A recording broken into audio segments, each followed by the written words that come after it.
რუსეთი საომარი ზონა. Ho, მთელი რუსეთი, საჰაერო ბაზები იწვის, ნავთობის გადამამუშავებელი ქარხნები ცეცხლშია, დრონები ასობით მილით შორს ფრონტიდან მიზნებს ურთხამენ, ისე თითქოს არაფერია. ადგილები, რომლებიც ხელშეუხებლად ითვლებოდა, ახლა იბომბება. და გზავნილი ასეთია. უსაფრთხო ადგილი აღარ არსებობს. და აი რაც მოსკოვისთვის განსაკუთრებით მტკივნეულია.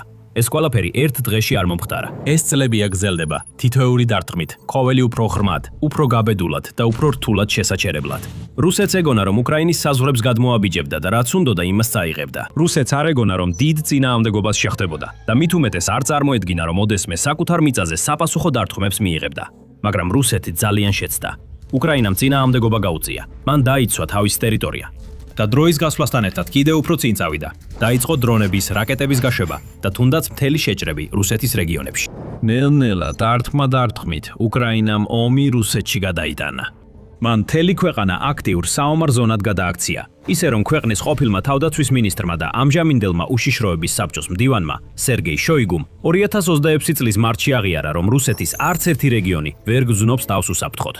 მოდით გადავხედოთ, როგორ მივიდა საქმე აქამდე, როგორ ვერ შეძლო რუსეთმა თავისი მიზნების მიღწევა და როგორ აღდგა უკრაინა. ყველა მოლოდინის მიუხედავად, რომ მტერს თავისი მწარე წამალი დააგემოვნა. რადგან ომის დაწყებისას თვითონ ის იდეაც კი, რომ უკრაინას შეძლებოდა თუნდაც მცირე შეტევა რუსეთის ტერიტორიაზე, პრაქტიკულად წარმოუდგენელი იყო. ორი ქვეყანა შეიძლება მეზობლები იყვნენ, მჭიდრო ისტორიული კავშირებითა და კულტურული ურთიერთობებით, მაგრამ სამხედრო თვალსაზრისით ისინი ერთმანეთისგან მილიონი კილომეტრით იყვნენ დაშორებულნი. ერთი იყო სამხედრო სამყაროს ნამდვილი გოლიათი, ისტორიული ძალა, რომელსაც მსოფლიოში ერთ-ერთი ყველაზე დიდი და ძლიერი სახმელეთო არმია ჰყავდა. 1000-ობით ტანკი, 10,000-ობით ჯავშან ტექნიკა, საბჭოთა მარაგები სავსე იყო ჯავშან ტექნიკითა და საბრძოლო მასალით, უზარმაზარი რაოდენობის საარტილერიო იარაღი, ბომბები და რაკეტები, მზად წარმოუდგენელი ზიანი მიეყენებინათ.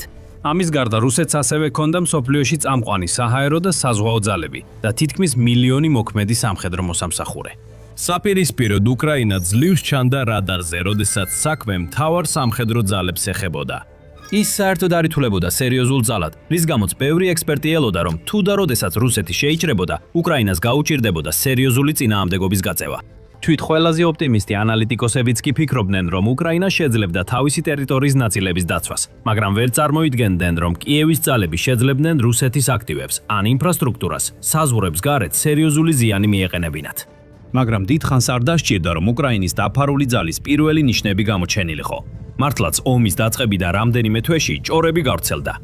იყო საუბრები რუსეთის შიგნით ობიექტებზე თავდასხმების შესახებ, მაგალითად ბელგოროდის რეგიონში მდებარე ნავთობის საცავზე.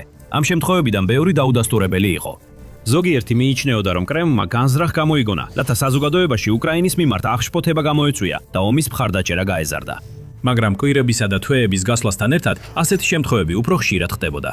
რუსეთის საზღვრისპირა რეგიონებში საეჭვო აფეთქებები მოხდა, ნავთობის საცავებში ხანძრები გაჩნდა და დრონების იერიშებიც განხორციელდა. შემდგომში გაირკვა, რომ ამ თავდასხმებიდან ზოგიერთი არაუკრაინულმა ძალებმა, არამედ რუსეთში მოქმედმა ანტისაომარმა ჯგუფებმა განახორციელეს. მაგალითად, გააჩერეთ ვაგონები ჯგუფის დივერსანტებმა, საკუთარი ქვეყნის სარკინიგზო ინფრასტრუქტურის ნაწილი გაანადგურეს, რათა ფრონტის ხაზზე მომარაგებისა და საბრძოლო მასალის მიწოდება შეეჩერებინათ.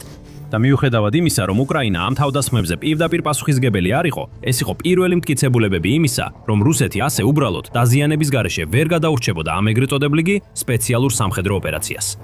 და 2022 წლის ბოლოსთვის, ომის დაწყებიდან ერთ წელზე ნაკლებ დროში, უკრაინამ თავისი პირველი დადასტურებული დარტყმა განახორციელა. სინამდვილეში კი ორი დარტყმა.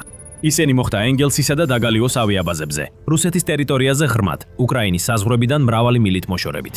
ეს ბაზები გამოიყენებოდა რუსეთის ყველაზე ძვირფასი და თანამედროვე ბომბდამშენი თვითმფრინავების დასაბინავებლად. თვითმფრინავები, როგორიცაა ტუპოლევ 295 წრის სტრატეგიული ბომბდამშენი, რომელიც საბჭოთა კავშირის ეპოქაში იქნა დანერგილი და გამოიყენება უკრაინის ინფრასტრუქტურაზე ფრთოსანი რაკეტების შეტევებისთვის. 2022 წლის 5 დეკემბერს ორივე ეს ავიაბაზა უკრაინამ ცეცხლში გაახვია. აფეთქებების ხმა გაისმა და გავრცელდა ინფორმაცია, როგორც ინფრასტრუქტურის, ასევე თვითმფრინავების დაზიანების შესახებ. რამდენიმე კვირის შემდეგ, 26 დეკემბერს ენგელსზე კიდევ ერთი შეტევა განხორციელდა, რაც მნიშვნელოვანი მტკიცებულება იყო იმისა, რომ თავდაპირველი დარტყმები ერთჯერადი შემთხვევა არ ყოფილა და უკრაინა ნამდვილად მზად იყო და შეეძლო რუსებისთვის ყველაზე მოულოდნელ დროსა და ადგილას დაეტყა. ეს იყო პირველი შემთხვევა, როდესაც რუსეთმა ომის სიმძიმე საკუთარ სახლში იგრძნო, მაგრამ ეს უკანასკნელი არ ყოფილა. 2023 წელს ომი შეიცვალა. ომი ტრადიციული კონფლიქტით დაიწყო, სადაც რუსეთი დიდად ეყრდნობოდა ტანკების კოლონებსა და ჯავშან ტექნიკას, რათა მოწინააღმდეგე დაემარცხებინა. ამასობაში უკრაინელმა დამცველებმა თხრილები გათხარეს და გამაგრებული პოზიციები შექმნეს. იყენებდნენ ყველა იარაღსა და არტილერიას, რაც ხელთ ჰქონდათ, რათა მტრის შეტევები მოეგერიებინათ. ეს იყო გამოფიტვის ომი, რომელიც წინ და უკან მიმდინარეობდა და დიდად არ განსხვავდებოდა სხვა მრავალი კონფლიქტისგან, რაც მსოფლიოს სხვადასხვა კუთხეში მე-20 და 21 საუკუნეებში მოხდა. მაგრამ შემდეგ გამოჩნდნენ დრონები. 2022 წლის მეორე ნახევრიდან და 2023 წლის დასაწყისში რუსეთმა დრონების გამოყენება სულ უფრო ხშირად დაიწყო, რათა საჰაერო იერიშები მიეტანა უკრაინის წინა ხაზის პოზიციებსა და სამოქალაქო ინფრასტრუქტურაზე. უკრაინა იძულებული გახდა თავი დაეცვა ახალი და საშიში საფრთხისგან, რომელიც სწრაფი, იაფი და მარტივი იყო რუსეთისთვის მასობრივად წარმოებისთვის. საფრთხისგან, რომლის დიდი რაოდენობით გამოყენებაც შეეძლო. აერში მოფრინავე ასაფეთქებელი აპარატების გროვები, რომლებიც რთული იყო რადარის ეკრანებზე დასაფიქსირებლად და მოულოდნელად რთული იყო მათი შეჩერება ტრადიციული თავდაცვის საშუალებებით, ერთ ღამეში საშინელი ზიანის მიყენება შეეძლოთ. მაგრამ უკრაინამ მხოლოდ არ იტანჯებოდა დრონების ომის ამ ახალ ეპოქაში. მან ისწავლა ამ ყველაფრიდან. მან მოერგო და დაიწყო საკუთარი ადგილობრივი დრონების ინდუსტრიის განვითარება. თუ მოსკოვს შეეძლო ამის გაკეთება, კიევსაც შეეძლო. და 2023 წლის 3 მაისს მსოფლიო მიხილა თუ რას შეძლებდნენ უკრაინის დრონები, როდესაც რამდენიმე მათგანმა კიდევ ერთ რუსულ აეროდრომს დაარტყა, ამჯერად ბრიანსკის რეგიონში. 2 სამიზნე დაზიანდა, კიდევ 2 მთლიანად განადგურდა, კიდევ ერთი დრონი ვერ იპოვეს. იმავე დღეს გავრცელდა ცნობები დრონების თავდასხმაზე თავად კრემლზე, რუსეთის მთავრობის რეზიდენციაზე. იმავე თვეში მოსკოვში კიდევ მეტი დრონი შენიშნეს. 8 მათგანი დედაქალაქში შევიდა. და მიუხედავად იმისა, რომ მაშინ დიდ ზიანს არ მოუტანიათ, ეს მაინც უზარმაზარი ამბავი იყო. უკრაინამ, იმ პატარა ქვეყანამ, რომლისგანაც არავინ ელოდა სერიოზულ წინააღმდეგობას, როგორღაც შეძლოდა რუსეთის დედაქალაქზე თავდასხმა მოაწყო, თითქმის 300 მილის დაშორებით საკუთარი საზღვრებიდან. რუსეთის დედაქალაქი და ყველაზე დიდი ქალაქი, სადაც 13 მილიონზე მეტი ადამიანი ცხოვრობს. იმავე ადგილი, სადაც ქვეყნის უმდიდრესი ოლიგარქები და თითქოს ყოვლის შემძლე პრეზიდენტი ვლადიმირ პუტინი დროის დიდ ნაწილს ატარებდნენ, უკრაინული იარაღით დაიბომბა. თუ კიევმა ომის დაწყებიდან მხოლოდ 1 წელიწადში შეძლო მსგავსი რამ, მაშინ როცა მას უწევს მძიმე რუსული ფრონტალური შეტევებისა და თითქმის მუდმივი საჰაერო თავდასხმების მოგერიება დღე და ღამე, კიდევ რას შეძლებს ის? ჩვენ მალე გავიგებდით ამას. 2023 წლის განმავლობაში უკრაინული დრონების იერიშები უფრო ხშირი გახდა, მაგრამ კიევს კიდევ უფრო დიდი რამ ჰქონდა მზად. გვიან გაზაფხულზე შეიარაღებული ძალები გადაკვეთს უკრაინის საზღვარს და შევლენ რუსეთის ბელგოროდის რეგიონში, რაც ნიშნავს პირველი სერიოზული სახმელეთო შეჭრის დაწყებას, რომელსაც რუსეთს მოუწევს გაუმკლავდეს. ძალები ძირითადად არაუკრაინელი მოხალისეებისგან შედგებოდა, მაგალითად ანტიკრემლის რუსული ჯგუფები, როგორიცაა რუსეთის თავისუფლების ლეგიონი, ასევე სხვა მებრძოლები პოლონეთიდან და ბელარუსიდან. მაგრამ ეს მაინც იყო ომის იმ დროისთვის ყველაზე დიდი საზღვრის გადაკვეთის შეტევა. მოხალისე მებრძოლებმა დაასაბოტაჟეს, დააზიანეს და გაანადგურეს რუსული ინფრასტრუქტურა და ტექნიკა, ხოლო სუმისა და ხარკოვის მიმართულებით უკრაინელ დამცველებს მხარი დაუჭირეს. მათ ასევე სერიოზული გავლენა მოახდინეს კრემლის ჯარების მორალზე. ამ ჯარისკაცების უმეტესობა სიცრუე ჰქონდა მოყოლილი. მათ უთხრეს, რომ ისინი გმირები იყვნენ, რომლებიც უკრაინის გასათავისუფლებლად გაგზავნეს. მათ დააჯერეს, რომ უკრაინელი ხალხი მათ გაშლილი მკლავებით შეხვდებოდა, რომ მათი სპეციალური სამხედრო ოპერაცია რამდენიმე კვირაში დასრულდებოდა და რომ რუსული დროშები მარტივად აფრიალდებოდა კიევის ქუჩებზე. ეს განცხადებები არამხოლოდ აშკარად მცდარი აღმოჩნდა, არამედ ახლა უკვე რუსეთის კართან პირდაპირ ოპოზიციური ძალები იდგნენ, რომლებიც არღვევდნენ საზღვარს და მათ ტერიტორიაზე შედიოდნენ. ეს ყველაფერი არ უნდა მომხდარიყო და რუსეთის ბევრ მოქალაქესთვის ეს იყო ის მომენტი, როცა პირველად იგრძნეს, რომ ომი სწრაფად და საშიშად გადიოდა კრემლის კონტროლიდან. და ყველაფერი კიდევ უფრო მეტად უნდა გაუარესებულიყო. მაგრამ სანამ ამაზე ვისაუბრებთ, სწორედ ამიტომ ვქვნით სამხედრო შოუს, რომ აგიხსნათ, როგორ მოძრაობს რეალურად ძალაუფლება. თუ პირველად ხართ აქ, გამოიწერეთ არხი, რომ არ გამოგჩეთ შემდეგი ამბები. 2024 წელი კონფლიქტში გარდამტეხი არ მოჩნდებოდა, ერთზე მეტი თვალსაზრისით. ვლადიმირ პუტინი და მისი კრემლის თანამოაზრეები იმედოვნებდნენ, რომ ეს წელი იქნებოდა ის, როდესაც რუსეთის არმია საბოლოოდ გატეხავდა უკრაინის წინააღმდეგობას, ფრონტის ხაზზე მასშტაბური შეტევით, რომლის მიზანიც იყო ქვეყნის თავდაცვის გარღვევა და გამარჯვებისკენ გზის გაკაფვა. მაგრამ ყველაფერი ასე არ გამოვიდა. უკრაინა 2024 წელს სუსტობის ნაცვლად მნიშვნელოვნად გაძლიერდა. უკრაინის დრონების შეტევები რუსეთის სამიზნეებზე უფრო ხშირი და სტრატეგიული გახდა. კიევის სარდლებმა სამიზნეების შერჩევა კიდევ უფრო ფრთხილად დაიწყეს. ყურადღება გაამახვილეს არამხოლოდ ავიაბაზებსა და საბრძოლო მასალის საწყობებზე, არამედ ნავთობის ინფრასტრუქტურაზეც. მათ გააცნობიერეს, რომ ნავთობი ალბათ ყველაზე მნიშვნელოვანი რესურსია, რაც რუსეთს აქვს, რადგან სწორედ ნავთობი ამოძრავებს კრემლის საომარ მანქანას, როგორც პირდაპირ, ისე ირიბად. ის გამოიყენებოდა საწვავად, რომელიც ტანკებს მოძრაობაში ამყოფებდა და ბომბდამშენებს ჰაერში აჩერებდა. და ის ასევე უზარმაზარ თანხებს შემოქონდა რუსეთის ეკონომიკაში, რომელსაც ვლადიმირ პუტინი იყენებდა ომის გასაგრძელებლად, ჯარისკაცების ხელფასებისა და მასშტაბური სამხედრო ტექნიკის წარმოების ხარჯების დასაფარად. თუ უკრაინა შეძლებდა რუსეთის ნავთობის ინფრასტრუქტურის განადგურებას, მას შეეძლო ომი მოეგო და სწორედ ეს გააკეთა მან. 2024 წლის განმავლობაში უკრაინამ რუსეთის ნავთობის ინფრასტრუქტურაზე, ძირითადად ნავთობგადამამუშავებელ ქარხნებზე, მაგრამ ასევე მილსადენებსა და საცავებზე, სულ მცირე 84 დადასტურებული თავდასხმა განახორციელა. უკრაინის სიმკაცრის სრული ძალა სამხედრო ინფრასტრუქტურამაც იგრძნო და ეს მხოლოდ დრონებით აღარ შემოიფარგლებოდა. კიევის სწრაფად განვითარებადი ადგილობრივი თავდაცვის ინდუსტრია ასევე აწარმოებდა უფრო დიდ და უკეთეს რაკეტებს, რომლებიც უფრო შორს და სწრაფად დაფრინავდნენ, ვიდრე მანამდე არსებული რაკეტები. ისინი აღემატებოდა იმ დასავლური საბრძოლო მასალების შესაძლებლობებსაც კი, რომლებიც უკრაინის მოკავშირეებმა ევროპიდან და სხვა ქვეყნებიდან გაუგზავნეს. ამ პერიოდში მაგალითად ნეპტუნის რაკეტებით 50-ზე მეტი დარტყმა გაახორციელდა. ასევე შორმანძილზე მოქმედი დრონებით იერიში მიიტანეს ისეთ ობიექტებზე, რომლებიც რუსეთის ტერიტორიაზე თითქმის 1000 მილით შიგნით მდებარეობდა. მაგალითად კუპოლის ელექტრომექანიკურ ქარხანაზე იჟევსკის რეგიონში. ეს ასევე იმავე პერიოდში მოხდა, როდესაც უკრაინის მოკავშირეებმა ბოლოს და ბოლოს მისცეს ნება, რომ მათი იარაღი რუსეთის ტერიტორიაზე მდებარე ობიექტებზე გამოეყენებინა და არა მხოლოდ ოკუპირებულ ტერიტორიებზე. ესეც უკრაინას უფრო დიდ საფრთხედ აქცევს მოსკოვისთვის, რადგან ევროპული Storm Shadow-სა და ამერიკული წარმოების რაკეტები აეროდრომებსა და სხვა მნიშვნელოვან ობიექტებზე ცვივა. ზღვაზეც კი უკრაინა ძალიან აქტიური იყო თავის თავდასხმებში. მან განახორციელა მრავალი გამანადგურებელი დარტყმა რუსეთის ავადსახსენებელ შავი ზღვის ფლოტზე. ჩაძირა მისი ფლაგმანი კრეისერი სერი მოსკვა 2022 წელს და გაანადგურა კიდევ მრავალი სადესანტო გემი, სარაკეტო გემი და თუნდაც წყალქვეშა ნავი მიმდინარე ომში. საბოლოოდ ზიანი იმდენად დიდი იყო, რომ რუსმა მეთაურებმა გადაწყვიტეს ფლოტის უმეტესობა უფრო უსაფრთხო წყლებში გადაეხვანათ. გაიყვანეს ხომალდები, რომლებიც მანამდე სტრატეგიულ ადგილებში, ყირიმის სანაპიროსთან ახლოს იყვნენ განლაგებული. ეს არა მხოლოდ ამცირებდა ამ ხომალდების საფრთხეს უკრაინის მიწაზე სარაკეტო დარტყმების მხრივ, არამედ გახსნა გზები მარცვლეულის და სხვა საქონლის ექსპორტისთვის უკრაინიდან, რაც გარკვეულ სიცოცხლეს უბრუნებდა ქვეყნის გაჭირვებულ ეკონომიკას. შემდეგ კი კიდევ უფრო დიდი შეტევა მოხდა, კურსკის შეჭრა. 2024 წლის 6 აგვისტოს უკრაინულმა ძალებმა ომის მწარე რეალობა რუსეთში ისე დააბრუნეს, როგორც არასდროს და საკუთარი ახალი ფრონტის ხაზი შექმნეს კურსკის რეგიონში. მათ არ ჰქონდათ რუსული ტერიტორიის დაპყრობის ან მშვიდობიანი მოსახლეობის ამოხოცვის განზრახვა, როგორც კრემლის საომარმა მანქანამ გააკეთა უკრაინაში. ამის ნაცვლად ეს იყო სტრატეგიული გადაწყვეტილება, გზა, რომლითაც რუსული ძალები, რომლებიც უკვე რაოდენობრივად აღემატებოდნენ და ავიწროებდნენ უკრაინულ პოზიციებს სხვა რეგიონებში, იძულებულნი გახდნენ გაფანტულიყვნენ და გაეღოთ თავიანთი რესურსები კურსკის შეჭრის საპასუხოდ, რითაც უკრაინის მამაც დამცველებს დრო და სუნთქვის საშუალება მიეცათ. თავდაპირველად უკრაინის ძალებს მცირე წინააღმდეგობა შეხვდათ. რეგიონში საკმარისი რუსი ჯარი არ იყო, რომ სერიოზული წინააღმდეგობა გაეწიათ და ბევრი მათგანი გამოუცდელი და მოუმზადებელი იყო ასეთი შეჭრისთვის.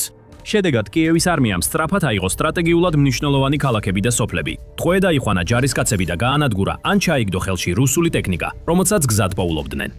პიკზე უკრაინის შეიარარებულ ძალებს სამხედრო ყოფნა ჰქონდათ 80-ზე მეტ რუსულ დასახლებაში და პოზიციებს ინარჩუნებდნენ 2025 წლის მარტამდე, როცა კიევის მეთაურებმა კონიურული გადაწყვეტილება მიიღეს და უკან დაიხიეს. რუსეთი ცდილობდა ეს გამარჯვება წარმოეჩინა. სინამდვილეში კი ეს დამანგრეველი მაცხი იყო.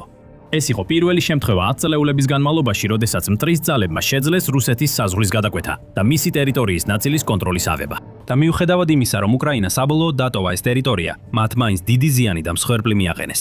ასევე დატოვეს ნაღმები და თვითნაკეთი ასაფეთქებელი მოწყობილობები, რომლებსაც რუსებმა უნდა გაუმკლავდნენ. ამან ასევე საკმარისად დიდ ხაზს დააბნია მტერი, რათა უკრაინას შეძლებოდა ძალების აღდგენა და გადაჯგუფება სხვა ფრონტის ხაზებზე, რაც კრემლს არ მისცა საშუალება დაეკავებინა რაიმე მნიშვნელოვანი ქალაქი ან დასახლება. საერთო ჯამში 2024 წელი შთამბეჭდავი იყო უკრაინისთვის, როდესაც საქმე მტერზე წარმატებულ საპასუხო დარტყმებს ეხებოდა. 2025 კი კიდევ უკეთესი აღმოჩნდა. წელი ჯერ კიდევ ახალი დაწყებული იყო, როცა უკრაინული დრონები უკვე მიზანში იღებდნენ მოსკოვს, მასიური იერიშით, რომელშიც მონაწილეობდა 240 უპილოტო საფრენი აპარატი, რომლებიც უკრაინიდან გაეშვნენ, გადაკვეთეს საზღვარი და დაარტყეს როგორც სამხედრო, ასევე ნავთობის ინფრასტრუქტურის ობიექტებს რუსეთის სხვადასხვა რეგიონში. და ეს მხოლოდ დასაწყისი იყო. 2025 წლის განმავლობაში უკრაინული დრონების იერიშები რუსულ პოზიციებზე თვიდან ან ორ კვირაში ერთხელ ჩატარებულიდან თითქმის ყოველდღიურ მოვლენად გადაიქცა. ამ ეტაპზე უკრაინამ სრულყოფილად აითვისა დრონებით ომის ხელოვნება და გადააჭარბა მოწინააღმდეგეს, როგორც დრონების უფრო მრავალფეროვანი და ეფექტური ასორტიმენტის წარმოებაში, ასევე მათი გამოყენებით ინფრასტრუქტურის განადგურებასა და მოწინააღმდეგის მორალის დამსხვრევაში. ის ასევე უპილოტო საფრენი აპარატებს ბევრად უფრო დიდი რაოდენობით აწარმოებდა, ვიდრე ოდესმე. თვეში 20,000-დან 200,000-მდე გაიზარდა წარმოება. სამხედრო საწარმოები, ნავთობის გადამამუშავებელი ქარხნები, საწყობები, აეროდრომები. ერთი ობიექტის შემდეგ მეორე უკრაინის კამიკაძე თავდასხმებმა ააფეთქა და ცეცხლი წაუკიდა. ნავთობის ინფრასტრუქტურაზე თავდასხმები უფრო ხშირი გახდა და პუტინმა შედეგები ყველაზე მნიშვნელოვან სფეროში იგრძნო ეკონომიკაში. უკრაინის თავდასხმებმა რუსეთს დაახლოებით 12 მილიარდი დოლარი დაუჯდა, რადგან უამრავი გალონი ნავთობი დაიწვა და საწარმოო შესაძლებლობები მნიშვნელოვნად შემცირდა. დრონებმა და რაკეტებმა ასევე გაანადგურეს კრემლის ზოგიერთი ყველაზე ღირებული სამხედრო რესურსი, როგორიცაა საჰაერო თავდაცვის სისტემები და რადარები, რომელთა საერთო ღირებულება მილიარდობით დოლარს შეადგენს.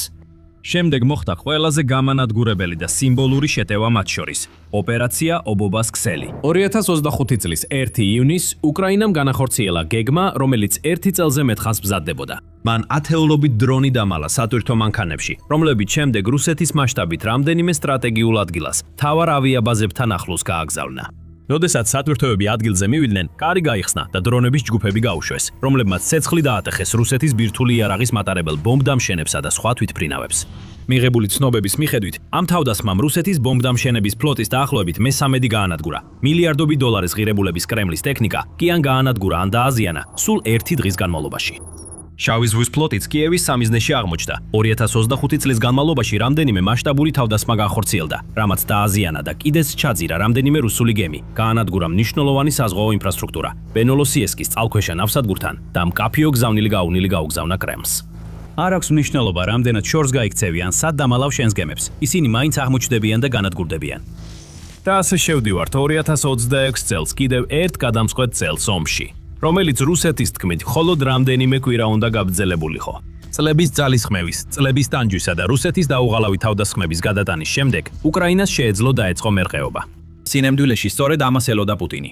იმედოვნებდა, რომ თუ ომს საკმარისად გაახანგრძლივებდა, უკრაინა საბოლოოდ დაიწყებდა გატეხვას, დათმობას და დაინგრეოდა მისი გიგანტური საომარი მანქანის წნეხის ქვეშ. მაგრამ ასე არ მოხდა. 2026 წლის დაწყებისას უკრაინამ არ შეუნელებია ტემპი, არ დაიხია უკან. პირიქით, კიდევ უფრო გაამკაცრა ბრძოლა. მან გააგრძელა დამანგრეველი დარტყმების განხორციელება ნავთობის ინფრასტრუქტურაზე რუსეთის რეგიონებში. მან დააჩქარა სრულიად ახალი იარაღის, მაგალითად, შორ მანძილზე მოქმედი ფლამინგოს რაკეტის განვითარება და განთავსება. ამავდროულად კი განაგრძობდა ომს მოკავშირეების მიერ მიწოდებული იარაღით, როგორიცაა საფრანგეთისა და გაერთიანებული სამეფოს Storm Shadow და სხვა უცხოური რაკეტები. 2026 წლის თებერვალში უკრაინამ დვერის რეგიონში მდებარე რუსეთის რაკეტების საწვავის ქარხანას დაარტყა. მარტში უკრაინამ შემდეგი დარტყმა მიაყენა რაკეტების პარკის წარმოების ქარხანაში მდებარე მიკროჩიპების საწარმოო ობიექტს. ფლამინგო უფრო და უფრო ხშირად გამოჩნდა. პირველად დაარტყა კაპუცინ იარის საცდელ პოლიგონს. შემდეგ კი ვოდკინის ქარხანას, რომელიც რუსეთის თავდაცვის კომპლექსის ერთ-ერთი მთავარი ობიექტია. უკრაინამ ასევე გააუმჯობესა დრონების ტაქტიკა, ახალი მეთოდები დანერგა და ახალი რეკორდები დაამხარა. მაგალითად, 8 მარტის ღამეს, როდესაც მან რუსეთისა და ოკუპირებულ რეგიონებში ერთდროულად 754 დრონი გაუშვა, რაც აქამდე არასდროს მომხდარა. მომდევნო დღეებსა და კვირებში კიდევ 1000-ობით დრონი გაუშვეს, რომლებიც 100-ობით მილს გადიოდნენ რუსეთის საჰაერო სივრცეში. გვერდსულიდნენ კრემლის ეგრეთ წოდებულ მსოფლიო დონის საჰაერო თავდაცვის სისტემებს და მიზანში არტყამდნენ ათეულობით სხვადასხვა რეგიონში. მაგალითად, მარტის ბოლოს, როდესაც უკრაინამ ბალტიის ზღვაზე რუსეთის ერთ-ერთ ყველაზე მნიშვნელოვან ნავთობის საექსპორტო პორტებზე მიიტანა იერიში, რამაც მასშტაბური ხანძრები და ნავთობის ინდუსტრიაში უპრეცედენტო შეფერხებები გამოიწვია. უეცრად საქმე აღარ ეხება მხოლოდ რომელიმე ერთ ნავთობ გადამამუშავებელ ქარხანას, ან მილსადენს, რომელსაც თვეში ერთხელ, ან რამდენიმე კვირაში ერთხელ ესხმიან თავს. ეს უკვე რუსეთის ეკონომიკური მანქანის ყველაზე მნიშვნელოვანი და აუცილებელი რგოლებებია, რომლებსაც თითქმის ყოველდღიურად ესხმიან თავს. უსასრულო გალონობით ნავთობი, მილიარდობით დოლარის ზარალი, ისევ და ისევ. რუსეთის ეკონომიკა წლების განმავლობაში ყველაზე სუსტ მდგომარეობაშია. ქვეყნის ცენტრალური ბანკი იძულებული გახდა საპროცენტო განაკვეთები რეკორდულ დონემდე აეწია. ჩვეულებრივი რუსული ოჯახები იხდიან პუტინის ომის საფასურს, რადგან ყოველდღიური საჭიროებების ღირებულება იზრდება და ქვეყნის ბიუჯეტის უფრო დიდი ნაწილი რაკეტებსა და სასიკვდილო მანქანებზე იხარჯება, ჯანდაცვისა და განათლების ნაცვლად. ყოველი გასული თვე რუსეთის დასუსტებას და უკრაინის გაძლიერებას იწვევს. ამას მონაცემებიც ადასტურებს. მიუხედავად იმისა, რომ რუსეთი აგრძელებს უკრაინული ქალაქებისა და დასახლებული პუნქტების დაბომბვას, კიევის ძალებმა საპასუხოდ მნიშვნელოვანი სამხედრო და ეკონომიკური ზიანი მიაყენეს. მათი დარტყმები ნავთობის ინფრასტრუქტურასა და სხვა მნიშვნელოვან ობიექტებზე კონფლიქტს კრემლისთვის ყველა შესაძლო თვალსაზრისით გაცილებით ძვირადღირებულს ხდის და ისინი ჯერ კიდევ არ ჩერდებიან.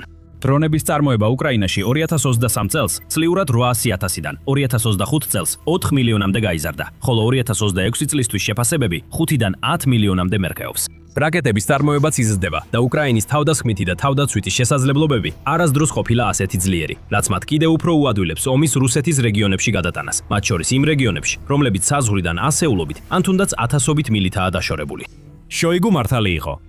რუსეთში არც ერთი ადგილი უსაფრთხო არ არის და პუტინს მხოლოდ საკუთარი თავი შეუძლია დაადანაშაულოს. ეხლა ნახეთ ეს ვიდეო, რომ უფრო ახლოდან დაათვალიეროთ უკრაინის მიერ რუსეთის ნავთობის ობიექტებზე განხორციელებული ბოლო დამანგრეველი დარტყმები. ან უყურეთ ამას, რომ ნახოთ, როგორ დაიწყო რუსეთის დანაკარგების მაჩვენებელმა სერიოზული ზრდა 2026 წელს, როცა დაღუპულთა და დაჭრილთა რაოდენობა სულ უფრო და უფრო იზრდება, ხოლო ახალი რეკრუტების რაოდენობა, რომლებიც დაკარგულებს ჩაანაცვლებენ, სულ უფრო მცირდება. და თუ გსურთ კიდევ მეტი საინტერესო ანალიზის ნახვა, არ დაგავიწყდეთ გამოიწეროთ სამხედრო შოუ დღესვე.